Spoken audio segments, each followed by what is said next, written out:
Kebetulan saya juga termasuk yang pada awalnya nggak pakai teknologi apapun buat ngerjain tugas. Jadi memang mau nggak mau di sekolah tuh ketika belajar setidaknya punya catatan minimal. Kalau hal kayak gini kan memang unik ya. Memang Ya, saya juga ngikutin di ya banyaklah sosial media sempat betul. booming juga tentang profesi masa depan kalian akan terancam AI katanya gitu.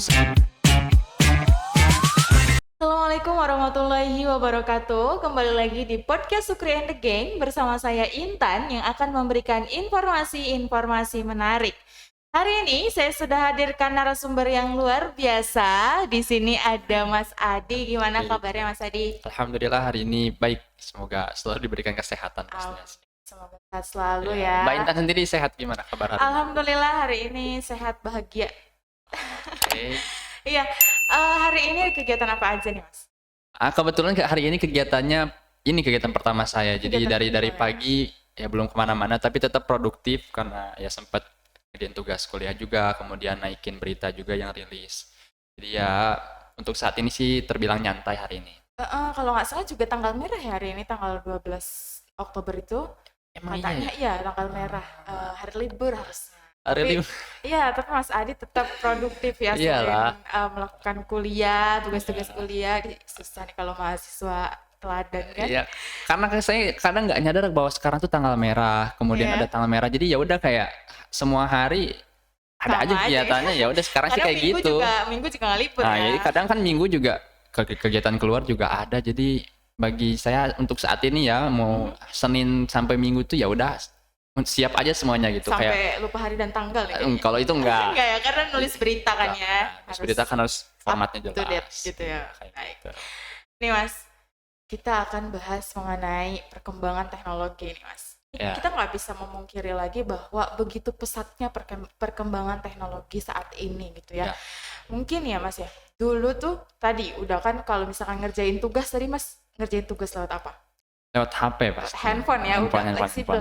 Udah nggak usah lagi pergi kemana-mana ya. Ya. Kan zaman dulu nih Mas, kalau ngerjain tugas nih ya, saya juga kata orang nih, karena saya nggak ngalamin juga. Ya. Kalau zaman dulu nih Mas ngerjain tugas atau ngerjain makalah, ngerjain apa, pasti perginya kemana? Perpus kan? Ke perpus. Ke perpus, buka-buka buka buku, betul. cari lagi, review lagi pelajarannya, atau minimal mereka nge-review catatannya sendiri. Ya. Zaman dulu kalau kuliah, kalau sekolah tuh pasti nyatet kan? Ya, Nyatet betul. karena penting kan, kalau ada tugas pasti di-review lagi. Jadi kalau ya pasti kalau nggak nyatet ya pasti mati Mau pasti ya kemana bingung gitu ya? pasti. Jadi Iya, kalau dulu betul. tuntutannya kan lebih gede banget. Iya betul. Lalu setelah itu nih Mas, setelah kita pergi ke perpus kemana gitu, lah kita tuh naik lagi levelnya googling, Mas, Ya, googling lewat Google lumayan lah, rada fleksibel gitu ya, rada Ya. bisa. Tapi kan gak semua orang pada saat itu paham dan tahu cara menggunakan Google tuh Ya, bagaimana nggak gitu semua ya ngerti, kan. betul. Gak semuanya memanfaatkan Google dengan benar pada saat itu. Sekarang lebih canggih lagi nih Mas. Iyalah. Sekarang tuh iya cuman modal handphone aja, cuman modal smartphone aja kita bisa melakukan apapun, apalagi adanya AI, Oh iya. artificial intelligence ya Mas ya. AI ini sangat-sangat membantu katanya. Ya. Zaman sekarang siapa sih yang nggak tahu AI? Kayaknya anak-anak zaman sekolah dari SMP, SMA juga mereka udah nggak asing lagi dengan kata AI, apalagi mahasiswa gitu ya. Ya. Ada ChatGPT dan sebagainya. Itu gimana Mas menurut Mas sendiri? Kalau ngebahas tentang tadi ya disinggung dulu dari awal, dari zaman dulu. Kebetulan saya juga termasuk yang pada awalnya nggak pakai teknologi apapun buat ngerjain tugas. Jadi memang mau nggak mau di sekolah tuh ketika belajar setidaknya punya catatan minimal, catatan pribadi. Agar nanti ketika pulang ada tugas tuh ya ada materinya. Lihat lagi. Iya, gitu ya. karena nggak kebayang ketika kita sekolah, kita mungkin lagi ada apapun malas lah, nggak nyatet, terus kita pulang ada tugas, hanya mengandalkan ingatan juga sebetulnya kan susah. Kita nggak sekuat itu ingatannya. Jadi kalau zaman dulu kita benar-benar dituntut buat fokus belajar, terus mencatat apa yang kalau dulu kan papan tulisnya masih pakai kapur. Dan interaksinya juga ada ketika kita belajar, mau nggak mau pasti nyatet semuanya. Dulu juga ada di Wajib dikte. gitu ya. Karena kan dulu belum pakai namanya Infocus. Pakai PowerPoint dulu kan ya masih ditulis tangan, kemudian kita juga nyatet atau didikte sama gurunya kalau buku paketnya hanya satu. Iya, nah, betul. itu kan kayak gitu. Gurunya doang yang megang. Gurunya doang yang megang, kita juga disuruh fotokopi nggak mau kan. Ya akhirnya sistemnya hanya kayak gitu dan dituntut untuk benar-benar fokus dan bawa materi itu ke rumah.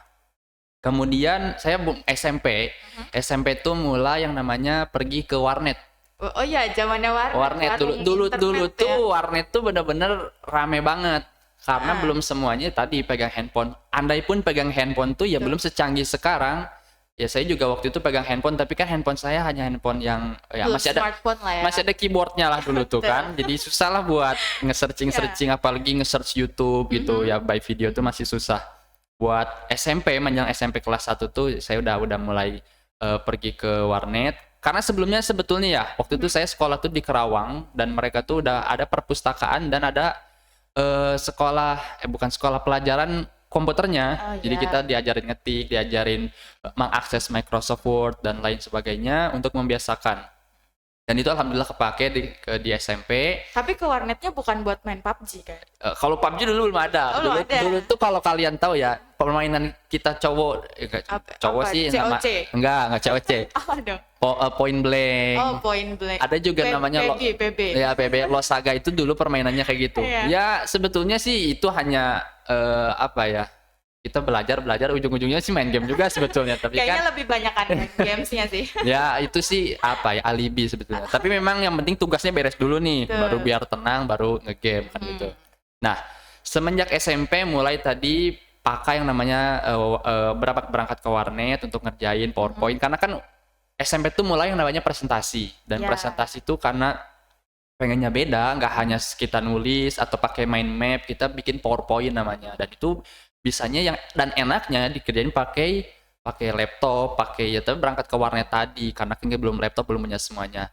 Kita berangkat ke sana, ngerjain di sana, dan itu teknologi perkembangan salah satunya kan, dan itu memang memudahkan kalau dipikir-pikir dan itu instan juga, kemudian konsepnya juga enak. Lebih efektif. Iya, lebih efektif dan ya mungkin ada beberapa yang terkendala tulisan tangan misal kurang jelas. Tapi kan kalau misal kita pakai teknologi kayak gitu mempermudah juga kan sebetulnya. Tulisan jelas, kemudian kita juga copy paste gampang lah kan. Iya, udah zaman copy paste tinggal kontrol bikin C. makalah, oke, sehari jadi. Iya, sehari jadi kan, itu bener-bener ya efektif juga. Di lain memang kita apa ya, ancamannya tadi mengurangi literasi baca, karena kan kita udah terpatri banget, adalah nanti gampang tinggal copy paste aja kayak gitu. Dan tadi setelah SMP, SMA naik lagi, tadi disinggung juga ada yang namanya AI, itu juga lebih memudahkan lagi dengan segala hal yang memang udah tersedia di sana. Kita yang nggak hanya bisa ngerjain satu hal, dua hal, itu tuh bener-bener mengefisiensi waktu banget. Iya, dan termasuk saya juga penggunanya kan. Ya terlepas dari apa ya, memang dampaknya banyak, tapi kalau dipikir-pikir nggak ada salahnya. Memang selama kita tetap menjaga jati diri kita. Misal dalam hal penulisan, seorang penulis misal ya AI mungkin membantu, tapi kan jangan sampai kita benar-benar terfokus ngandelin banget si AI tersebut, termasuk tadi ChatGPT kan, kayak gitu. Karena mau secanggih apapun tuh tetap ada cacatnya ya Mas. Kayak misalnya ChatGPT, kita tinggal kasih perintah aja kan sebetulnya, kasih perintah A, B, C, D, E, F, G, dan itu tuh walaupun nanti hasilnya udah langsung muncul sepersekian detik, tapi kita juga wajib cross check lagi ya, cek lagi ya, karena nggak akan se-perfect itu ya Mas ya. Iya, apalagi kan kalau ChatGPT itu sebetulnya memang kecerdasan buatan ya. Kembali lagi itu robot tetap. Mau segimanapun kita memasukkan perintah, yang mereka keluarkan, yang mereka beritahukan, yang mereka kasih ke kita tuh nggak sepenuhnya betul. Jadi memang harus kita cross check lagi, harus kita screening lagi agar apa yang kita baca, apa yang kita sampaikan ke orang itu tuh nggak asal juga. Karena takutnya mentang-mentang nih kita udah terbiasa akan AI tersebut, khususnya ChatGPT, kita menerapkan semuanya, kita mengandalkan semua hal tuh ke dia. Makalah, kebayang makalah coba. Kalau kita mengutip kata siapa ternyata itu nggak betul kan, itu juga jadi kesalahan fatal juga. Betul. Karena kalaupun ya saya juga berpengalaman gitu menggunakan ChatGPT itu ya. Kalau misalkan kita nggak nulis perintahnya by data juga, dia yang ada sok tahu gitu, si ChatGPT malah sok tahu gitu. Kadang ini tuh nggak ngucapin ini, malah dia tambah-tambahin Tambah-tambahin. ngucapin apa, dan itu pentingnya cross check. Jadi jangan sampai kita walaupun AI nih artificial intelligence udah oke, udah ini kita terima mentah-mentah aja, padahal itu nggak boleh ya sebetulnya, tetap Ya, harus dicek lagi, tetap harus di screening lagi gitu ya Mas, dan ya, nggak semua hal bisa sebenarnya, kalau kalau dibilang nggak semua hal bisa dilakukan AI, tapi pada faktanya ya, semua hal bisa, bisa bisa, dilakukan bisa. oleh AI. Sudah bukan ChatGPT aja Iya, ya Mas banyak ya, kan. banyak jenisnya. Ya, istri sih nggak terlalu paham ya tentang Mm-mm. hal aplikasi lain selain ChatGPT tadi. Betul. Tapi kalau misal kita memang berfokus atau membahas tentang AI tadi atau kecerdasan buatan artificial intelligence tersebut, banyak nggak hanya itu. Misal sekarang tuh saking instannya mau bikin video, kita tinggal kasih perintah, video tuh udah jadi. Betul. Bahkan sekarang karya seni, misal karya seni yang memang biasanya dipakai oleh desain-desain grafis tuh kayaknya bisa juga dilakuin sama mereka. Semua orang Kayak udah bisa iya, akses ya. sekarang hanya ya tergantung sebetulnya kan itu hanya aplikasi. Betul. Ya tergantung ke kitanya juga, kita mau ngasih perintah kayak gimana. Kita Iya. punya ide kayak gimana. Tetap sih kita juga harus perlu pakai ide. Dan itu sebetulnya ancaman peluangnya juga banyak kalau Iya. misalnya bahas ChatGPT. Kalau misal peluang tadi kita udah jelas peluangnya banyak. Keuntungannya juga ada efisiensi waktu. Kita bisa sesingkat itu. Bahkan sekarang juga kalau Mbak Intan pengen nanya apapun, cari sejarah apapun, kalau misal kita buka ChatGPT saat ini juga ada. Langsung Kalau ada ya kalau dulu kan aduh sejarah perkembangan dunia Islam Kita mungkin harus baca dulu tuh harus baca bukunya, tebel buku banget. ya. Tapi si ChatGPT nggak bisa ditanya tentang sejarah Islam, tentang rukun wudhu, dia nggak tahu. Iya, suruh Nggak tahu baca kan? syahadat dia nggak bisa Nggak ya. akan dia ya error mungkin sistemnya, karena kan ya itu hal umum lah ya. Ya, tapi pada intinya kembali lagi keuntungan dan kerugian pasti ada di setiap hal, termasuk Pasti. ChatGPT tadi. Keuntungannya jelas efisiensi waktu, kemudian kita juga bisa secara efektif melakukan sesuatu kayak nggak perlu ribet lagi. Iya. Banyak hal tadi nggak hanya tentang, ya banyak lah. Kalau misal by data, pengguna ChatGPT aja per bulan tuh pengguna aktifnya udah 100 juta. Artinya yang benar-benar Nah itu yang terdata. iya, yang terdata, yang benar-benar apa ya, mengandalkan ChatGPT itu segitu banyaknya, artinya kita udah nggak bisa lepas dari teknologi. Betul. Tapi pengaruhnya juga banyak dampaknya. Tadi kehilangan jati diri, kayak sekarang kebayang perbedaannya mungkin ya, secara nggak kerasa mungkin. Kalau dulu kita terbiasa nulis, kita terbiasa baca, kita juga terbiasa mencari informasi dari berbagai sumber. Misal kalau tadi Mbak Intan sebut ketika kita SD, kita tuh ya kalau ngerjain tugas pasti nyari sumbernya, referensinya studi pustaka kan. Iya. Nyari buku, nyari referensi atau nanya ke guru langsung. Betul. Kalau zaman-zaman sekarang ya termasuk saya juga sebetulnya ini kuliah nih sebetulnya mengandalkan ChatGPT juga, dan itu mengurangi literasi saya sebetulnya, disayangkannya ya itu terlepas dari kontrol sendiri kan ya. Iya. Tapi memang ya faktanya kayak gitu.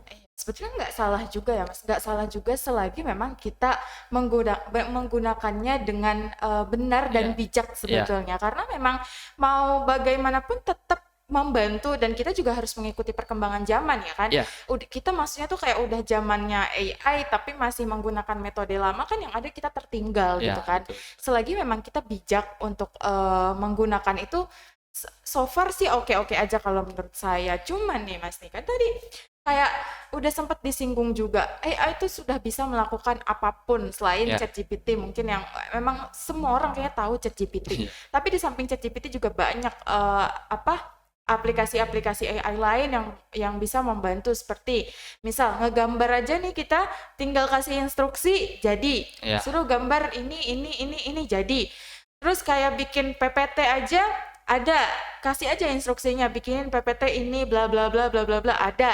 Kayak foto misal mau ganti fotonya, mau diganti baju, mau diganti Iya, betul. apa, ada, semuanya ada. Nah ini bisa jadi ancaman juga nggak sih Mas buat profesi? Kayak misal gini, orang yang biasanya menggunakan jasa desain grafis misal, sekarang kita sendiri aja misal sudah bisa melakukan itu, walaupun Ya, betul. jauh akan jauh hasilnya, karena apa ya, yang dibuat oleh teknologi itu nggak akan semenarik yang Iya, dibikin betul. sama manusia gitu Mas. Menurut Mas sendiri gimana? Kalau hal kayak gini kan memang unik ya. Memang Ya. saya juga ngikutin di ya banyak lah sosial media, sempat Betul. booming juga tentang profesi masa depan kalian akan terancam AI katanya gitu. Sebetulnya kalau hal ini AI nggak sekuat apa yang kita buat dengan orisinil ya. Apalagi tadi karya-karya tetap butuh sentuhan manusia kan. Betul. Itu beda banget lah Iya. antara ya ibaratnya seorang yang bidang expert banget di bidang itu. Kayak contoh kita kadang tetap butuh kok. Kita bisa masak nih, tapi buktinya kita juga tetap makan di luar karena kita tahu bikinan orang lain lebih enak gitu. Begitu juga dengan apa yang kita lakuin. Misal kita ingin karya kita lebih bagus, ya batas kita hanya di situ. Kita nggak expert di situ, kita nggak tahu bumbu yang lebih enak apa, dan itu yang dikuasai oleh para desainer grafis yang memang udah expert di bidangnya gitu. Betul. Jadi sebetulnya penggunaan teknologi itu nggak salah, apalagi penggunaan AI selagi memang kita bijak dalam menggunakannya, bijak dalam apa ya pemanfaatannya lah gitu ya.